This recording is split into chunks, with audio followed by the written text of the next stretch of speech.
Ako si Diego. May lihim na pagkatao.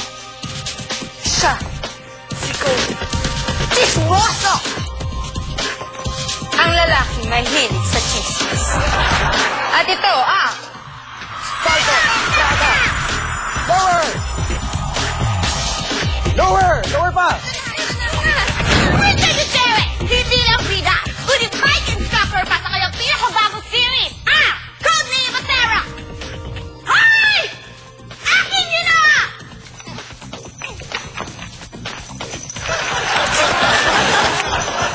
Well, matagal ko ng pangarap talaga na gumawa ng sarili kong fight scenes. At I'm very happy and thankful na pinagbigyan ako ng GMA7. This is another opportunity for me to show my creativeness and to show another side of me. And that's directing fight sequences. Simula pa lang to, pero I'm very excited. Hindi ba nagsiselo si Richard Gutierrez na nanlilink ang kanyang leading lady na si Heart Evangelista sa iba? Hoy! Akin yan! Yung damit nyo! Hindi naman ako dapat magselos eh.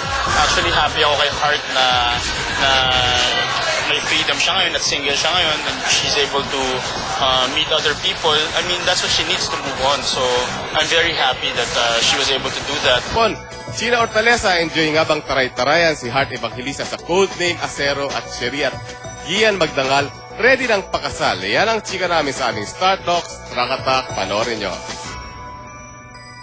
Ito ang kapalarang hindi ko matatakasan. Dahil ikaw ang hinirang. Cody! Chismoso! Lambutan mo. Ano ba tigas ng katawan mo Lambutan mo pa! Ano kaya ang feeling ni Sheena Hortaleza na ngayon ay magkasama sila ni Heart Evangelista at magiging magkalaban pa sila sa Acero? Wala nga akong pakialam, di ba? Kahit chicken nga yun, di ba? Naabangan daw nila yung mga confrontation scenes namin ni Heart dahil tulad ng sinabi ni Chart before, yung shows namin, laging magkatapat. Tapos ngayon, magkatapat na talaga kami, di ba? So cool. I'm looking forward to that. Okay, kasama ko, Bubbles Paraiso, chichismisan kasi. Era Madrigal, Sheena Hortaleza at merong sinin daho sa gitna. Ayun, ito talaga naman in fairness, talagang reyna ng daho. Charisse Solomon. Okay, so the what will happen sa Monday's Acero? Codename Acero.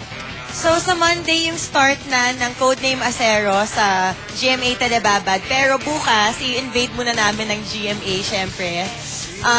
At meron din kaming mall show sa SM Fairview ng 5:30 p.m. Tapos nasa All-Star K din kami after Melon Joey. Panoorin yung All-Star K. Winner yon.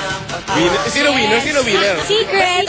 Pero may mga challenges doon na. Okay, Era. Yes, grand launching po ng Codename Acero tomorrow sa SOP. So, abangan niyo po yan. Lahat ng cast nandoon po, abangan nila yan.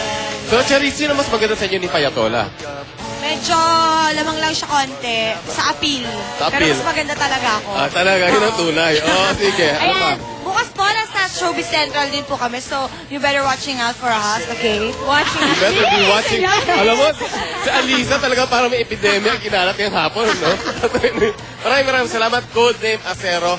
Magbabalik po ang... Ay, meron pa! Okay, sige. Huwag niyo po kalimutan, bago niyo syempre tutukan ng Codename Acero, manood po kayo ng aming primer na ilalabas sa Sunday after Full House. So gusto niyo malaman yung mga belly dancing techniques, ayan, at mga scenes, ayan, panoorin niyo yan. Ito po, calling all alumni of Novaliches High School Batch 89, you will have your grand reunion. For details, please get in touch with Miss Leonila Bracho at 419-9407 or 0921-589-1337. Okay. Maraming salamat, Codename Acero. Maraming salamat sa Field Development Council at Paris Cinema International. Magbabalik po ang Star Talk. After po na Benedict Flores. Go, go, go! Monday!